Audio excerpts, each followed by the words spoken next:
Tara, magluto tayo ng masarap at malutong na chop suey. Una, i-blanch muna natin ang mga gulay.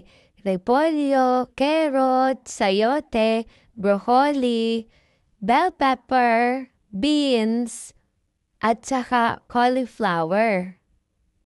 Haluin lang natin at takpan at hintayin kumulo ng ilang minuto. Habang hinihintay nating maluto ang gulay, ihanda natin ang sangkap. Meron tayong sibuyas bawang, atay, itlog ng pugo, slurry, at pampalasang sangkap.